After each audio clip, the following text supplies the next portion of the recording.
William Taye, président du think tank Le Millénaire. William Taye, bonsoir. Bonjour. Merci d'être avec nous sur RT France. Alors, on l'a vu, cette mobilisation a très bien commencé. Et puis, comme d'habitude, similaire à d'autres rassemblements, il y a ce petit regain de tension. Comment est-ce que vous l'expliquez ? En fait, c'est le problème de chaque manifestation depuis le 17 novembre, c'est qu'il y a toujours l'essentiel des Gilets jaunes qui manifestent pacifiquement, qui manifestent pour leurs droits, et c'est tout à fait constitutionnel, c'est inscrit dans la Constitution de pouvoir manifester. Et ensuite, il y a des petits groupes qui s'agrègent. Et en gros, pour parler vulgairement, ils sont là pour foutre la merde. Et eux-mêmes l'affirment, c'est globalement les casseurs qu'on voit dans chacune manifestation depuis une dizaine, quinzaine, vingtaine d'années. Et les forces de l'ordre ont je pense qu'ils ont des consignes du directeur de cabinet de Christophe Castaner, de Christophe Castaner eux-mêmes, pour laisser envenimer les tensions. En fait, Emmanuel Macron a tout à gagner, et c'est sa stratégie depuis le 17 novembre de laisser envenimer, de montrer que les gilets jaunes sont des casseurs, etc., etc. Et pour montrer qu'en fait les gilets jaunes, globalement, c'est pour décrédibiliser le mouvement, et c'est toute la tactique d'Emmanuel Macron, et ça marche un peu, et c'est le pire, c'est que ça marche un peu, c'est que globalement, il a réussi à gagner quelques points de sondage en jouant sur l'ordre, et en fait, globalement, il reprend la méthode du général de Gaulle en mai 68, en disant, voilà, j'incarne l'ordre et l'autorité, celui qui peut défendre le système et les droits pour caricaturer des bourgeois de gauche et des bourgeois de droite, c'est moi. Et c'est pour ça qu'il remonte un peu dans les sondages. C'est toute une stratégie qu'il met en place pour durer jusqu'aux européennes. Et sa volonté, c'est d'être terminé en tête des élections européennes pour dire, regardez, les Gilets jaunes ne sont pas soutenus, ma ligne politique est la bonne, et il faut continuer dans cette façon-là. Justement, vous parliez de Christophe Castaner qui a eu un message pour les Gilets jaunes en leur disant, voilà, les forces de l'ordre, vous n'allez pas les user. Quelle est votre réaction à ces propos-là ? Je vous vois sourire. C'est pas les Gilets jaunes qui usent les forces de l'ordre, c'est plutôt Christophe Castaner et le gouvernement qui usent les forces de l'ordre depuis le même dispositif. Christophe Castaner met en place le même dispositif depuis le 17 novembre. Globalement, il a très peu changé. Il est passé d'une fan zone qui n'a absolument pas marché à un dispositif plutôt de répressif. C'est globalement quand on analyse le mouvement des forces de l'ordre et ce qui se passe dans toutes les démocraties occidentales et principalement en Europe, c'est que la France est le seul pays à adopter un système équivalent de cette façon-là.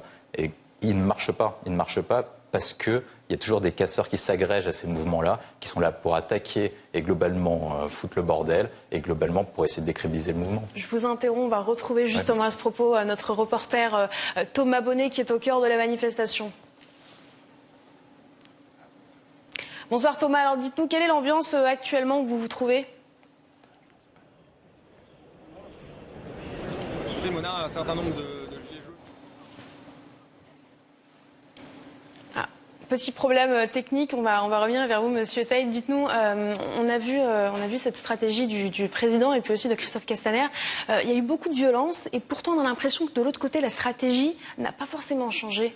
Du gouvernement ? Du gouvernement. Oui, le gouvernement, en gros. On a pu le remarquer, beaucoup de violence avec des gilets jaunes éborgnés, etc. Et pourtant, ils ont essayé d'augmenter l'arsenal répressif juridique en mettant en place une loi anti-casseurs. On attend de voir les effets. Pour l'instant, il n'y a toujours pas d'effet. Il y a toujours des casseurs qui s'agrègent.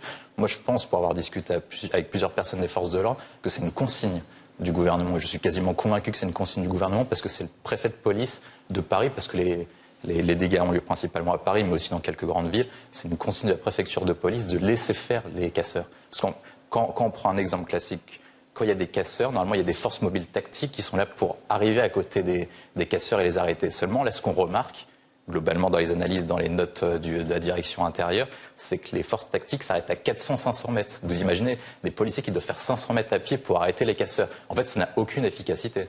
Manon Le Breton, candidate aux élections européennes, vous venez de nous rejoindre. Merci d'être avec nous sur ce plateau. Alors, on l'a vu, cette manifestation, cet acte 15, les Gilets jaunes sont toujours là, ils manifestent toujours.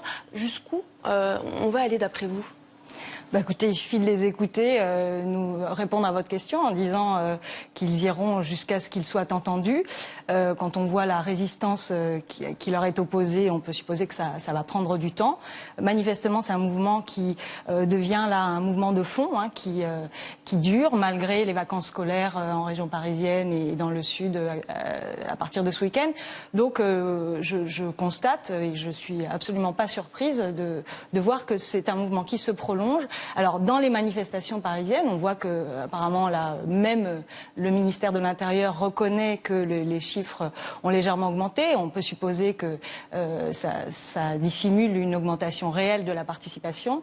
Je constate aussi que partout en province, sur les ronds-points, moi je vis dans l'Aude et j'enseigne dans l'Aude, à Castelnaudary, et sur les ronds-points, c'est aussi, ce sont des actions qui se renouvellent. Les gens... Mais on a constaté une petite baisse, notamment par rapport aux vacances scolaires là ces derniers temps.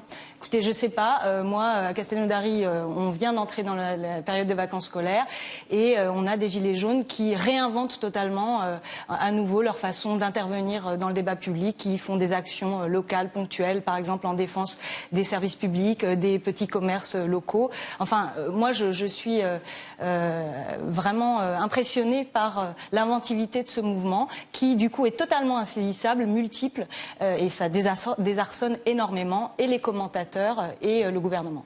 Est-ce que finalement, on a l'impression que le gouvernement n'est pas attentif à cette mobilisation, cette colère? On est au 15e acte et pour le moment, pas grand changement. On a proposé un grand débat national, mais qui n'a pas forcément porté ses fruits, en tout cas pour les Gilets jaunes qui, sur le terrain, disent que c'est pas représentatif. Quelle est la solution finalement? Dans quoi s'engage le gouvernement? Je pense que le gouvernement s'engage là dans un dialogue de sourds. Ce grand débat a manifestement comme objectif de diluer en réalité les revendications qui sont pour l'instant très claires. Les revendications principales en tout cas sont clairement mises sur la table par les Gilets jaunes et on essaie de reposer les questions autrement, d'orienter le débat de façon assez grossière de la part du gouvernement et de M. Macron. Donc ils s'engagent dans l'impasse et je pense qu'ils espèrent en faisant durer. M. Macron espère que les choses vont s'éteindre d'elles-mêmes et je crois qu'il a tort de faire ce pari-là. Une mobilisation qui commence très bien dans une ambiance festive bon enfant, avec des gilets jaunes toujours aussi motivés, et puis il y a toujours ce regain de tension, la police qui nasse, qui quadrille la zone et qui vraisemblablement ne laisse pas les gilets jaunes sortir de ce carré-là. Comment est-ce que vous l'expliquez? Pourquoi cette stratégie? Je pense qu'on voit bien quel intérêt peut avoir le ministère de l'Intérieur à nasser comme ça les manifestants. Franchement, là, à part le canon à eau, votre journaliste n'a pas l'air de courir grand risque. Donc, il y a comme ça une stratégie de garder les manifestants sur place pour alimenter, à la fin des manifestations, toujours à peu près à la même heure, une montée des violences. Alors, évidemment, il y a manifestement quelques éléments violents qui seraient sans doute pas si difficiles que ça d'isoler, d'interpeller de la part des forces de l'ordre. Or, il semblerait que ce soit pas le choix qui a été fait. Donc, on va monter en épingle des images de violence qui sont en réalité assez isolées dans ces cortèges, qui sont en fin de cortège systématiquement, pour donner à croire encore ce récit. Après, comme vous le dites, la montée des violences, elle arrive justement avec les canons à eau. On a eu des journalistes qui ont été blessés avec du gaz lacrymogène. Donc, c'est aussi une technique qui vise un petit peu quand même à créer des certaines tensions. Oui, il y a une doctrine du maintien de l'ordre là qui vise manifestement à faire monter les tensions et ça correspond à la politique actuelle d'Emmanuel Macron de conflictualiser la scène politique en se mettant seul contre tous, contre les gilets jaunes, contre le peuple, contre l'ensemble des oppositions, comme une espèce de héros du maintien de l'ordre, mais qui devient un ordre assez sécuritaire. Et on l'a vu, ces gilets jaunes qui brandissent le RIC comme la solution. Est-ce que ça peut être la solution, William Taye? En fait, il propose le RIC. Moi, c'est mon analyse. C'est parce qu'on assiste à 4 fractures en France. Une fracture sociale, une fracture territoriale, une fracture identitaire et une impuissance de l'État attaquée à 2 niveaux. Par le bas avec la décentralisation et le transfert des pouvoirs vers les collectivités territoriales et par le haut vers l'Union européenne. Et en fait, quand on regarde concrètement, le président de la République, quand il a débloqué les 10 milliards d'euros au 10 décembre, en fait, il n'a plus rien. Il n'a plus rien à donner. Et il y a une deuxième option aussi, c'est que Emmanuel Macron fait face à des oppositions, mais il n'y a pas d'alternative politique. Pendant 10 ans, quand Nicolas Sarkozy était au pouvoir, on avait le Parti socialiste comme alternative politique. Quand François Hollande était au pouvoir, on avait la droite comme alternative politique. Là, il n'y a plus d'alternative politique, il y a des oppositions. Donc c'est pour ça qu'il demande le RIC, c'est parce qu'il y a une crise de la démocratie représentative. Et surtout, il n'y a pas d'alternance à Emmanuel Macron. La seule alternance à Emmanuel Macron aujourd'hui, c'est Marine Le Pen dans les sondages. Les gens ne veulent pas de Marine Le Pen et ils ne veulent pas d'Emmanuel Macron. C'est pour ça qu'ils veulent le RIC. C'est pour s'approprier un pouvoir qui ne nous appartient plus. Et moi, je pense qu'on va déboucher, parce que Emmanuel Macron ne donnera jamais le RIC, on va déboucher à ce qui s'est passé aux États-Unis et en Italie, à une révolution politique par les urnes. mais que pendant ce temps, en fait, les oppositions et les partis politiques doivent travailler à une alternative politique à présenter face à Emmanuel Macron. Ça suppose un projet et un leader pour l'incarner. Aux États-Unis, ça a donné Donald Trump. En Italie, ça a donné Luigi Di Maio et Matteo Salvini. Manon Breton, vous êtes candidate aux élections européennes de mai prochain et co-responsable de l'école formation insoumise. En tant que femme politique, est-ce que le RIC, ça peut être la solution ? Je pense que c'est une réponse appropriée, une proposition en l'occurrence par les Gilets jaunes pour reprendre la main et vraiment participer aux décisions et au destin du pays et pas seulement, comme leur propose gentiment M. Macron, de donner leur avis en répondant à des questions et en cochant des croix sur un QCM. Donc ils veulent vraiment reprendre leur destin en main et le référendum fait partie dans notre Constitution des moyens d'intervention. Est-ce que ça veut dire que le citoyen veut s'impliquer encore plus aussi? Bien sûr, c'est absolument ce qui se passe avec les Gilets jaunes à tout point de vue. C'est un engagement physique le samedi sur les ronds-points, etc.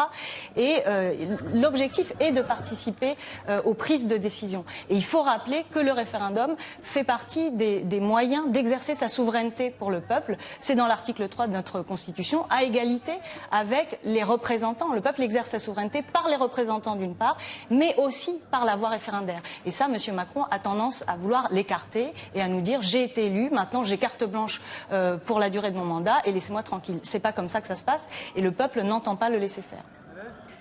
Manon Breton, j'aimerais connaître votre avis sur cette intervention du ministre de l'Intérieur. Alors, je suis désolée, j'ai pas bien entendu ce qu'il disait parce que le son était pas très bon. Il expliquait que les Gilets jaunes n'auraient pas les forces de l'ordre à l'usure.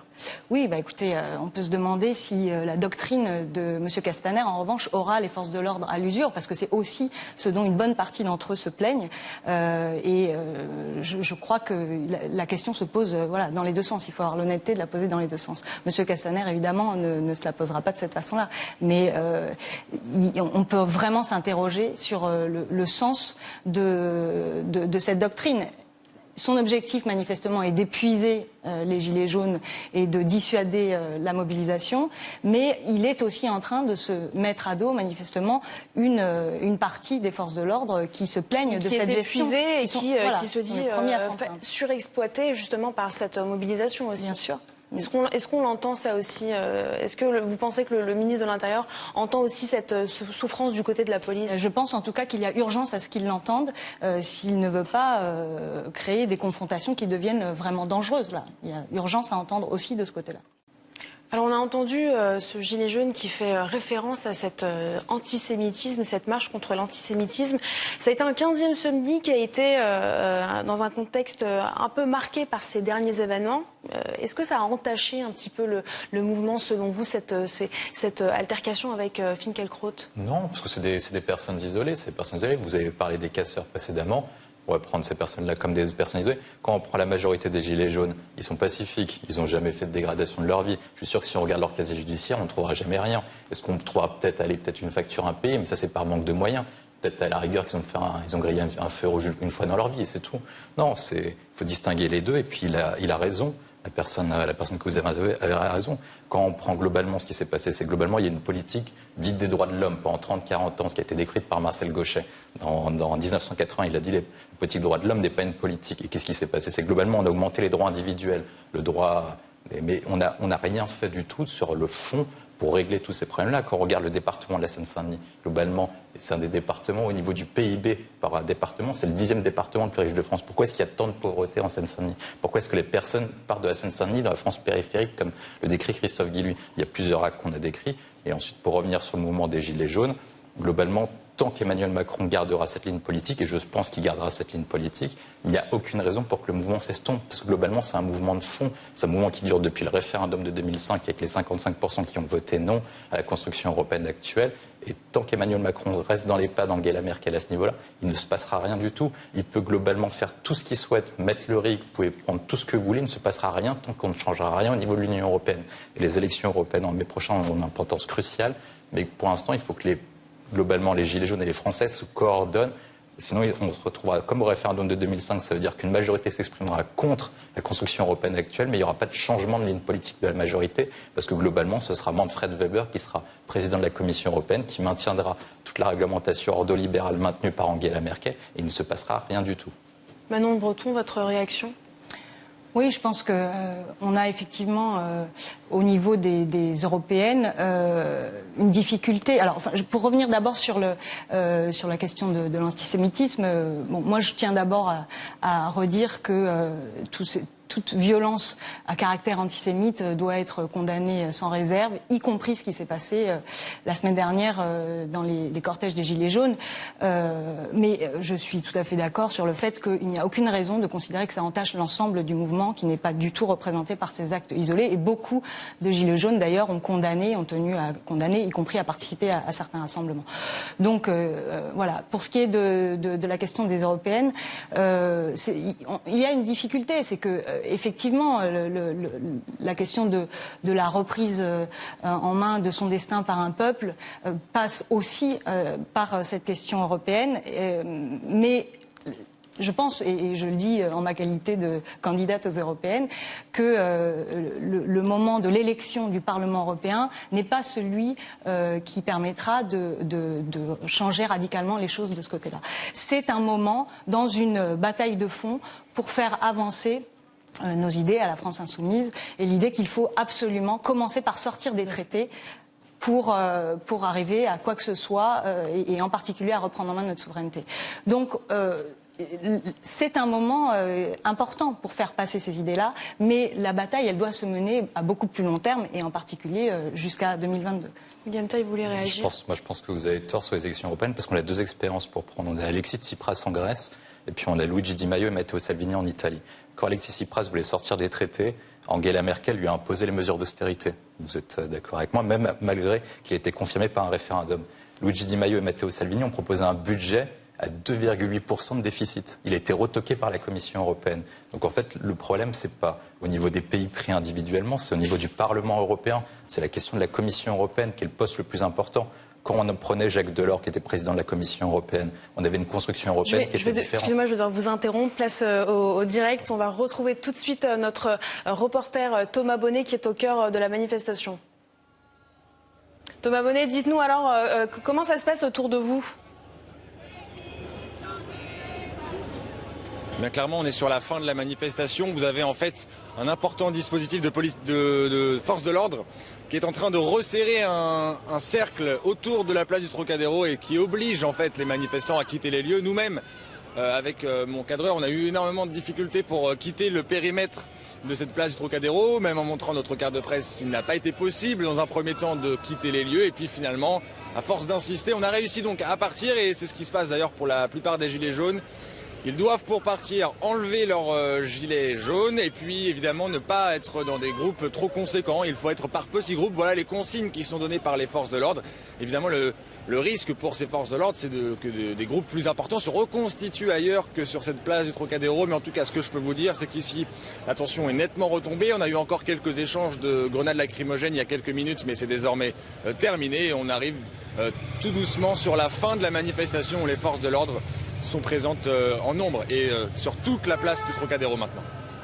Merci Thomas Bonnet, on vous retrouvera un peu plus tard. Vous nous disiez, William Tay, concernant la Commission et le Parlement européen. Oui, parce qu'en fait, c'est la Commission européenne qui décide des sanctions. Donc ça veut dire que je prends un exemple. Jean-Luc Mélenchon est élu président de la République. Il annonce son plan à 4 ou 5% de déficit. Il recevra un ordre de Manfred Weber qui lui dira « votre budget n'est pas bon ».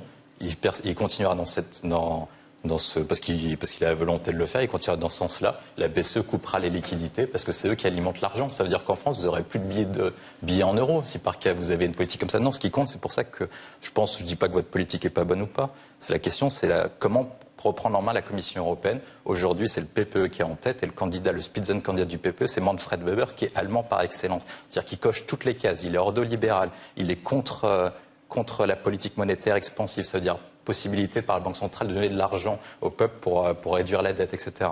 Ou pour donner du pouvoir d'achat.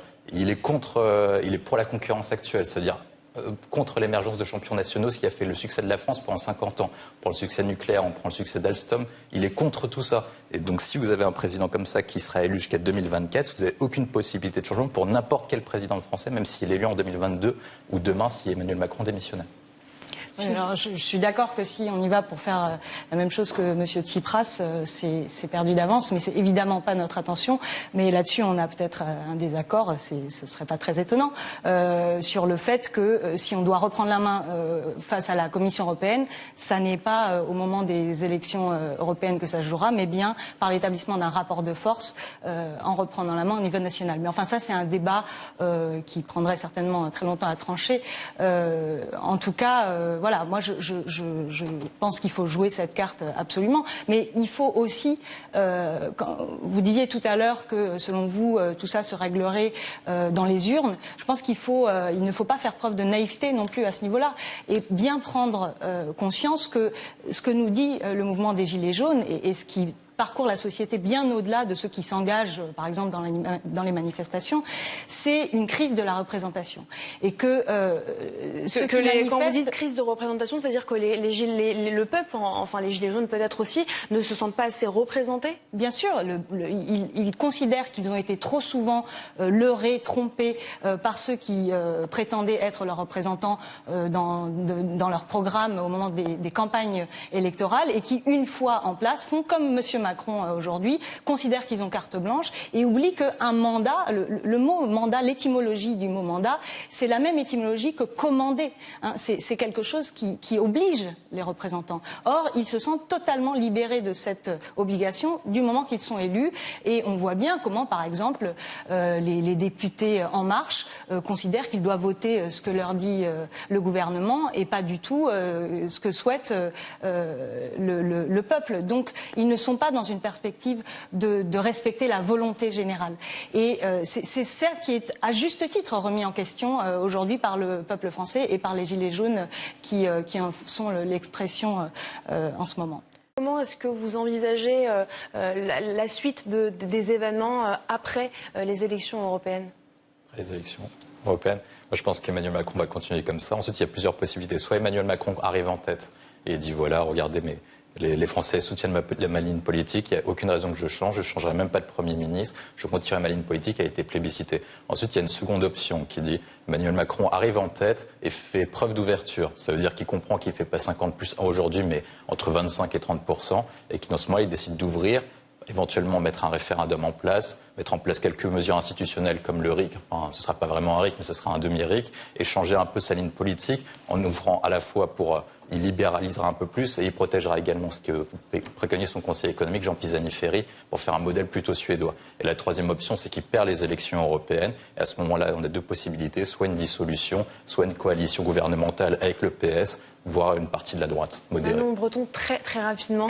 Moi, je pense que, en tout cas, ceux qui qui gagnent ou pas, ça, on verra, laissons les choses se faire. Mais je pense en tout cas que ceux qui voteront pour Emmanuel Macron, au nom du discours qu'il tient à l'heure actuelle, à savoir reprendre la main en Europe et faire avancer la France, on le voit par exemple avec la fusion ratée de Alstom-Siemens, il nous a promis de mettre en place un géant industriel à l'échelle européenne. Et bien même ça, Emmanuel Macron échoue dans cette tâche-là. Donc il risque d'y avoir de grosses déceptions comme pour ceux qui ont voté Emmanuel Macron au présidentiel. Et je pense que la colère risque de perdurer au-delà.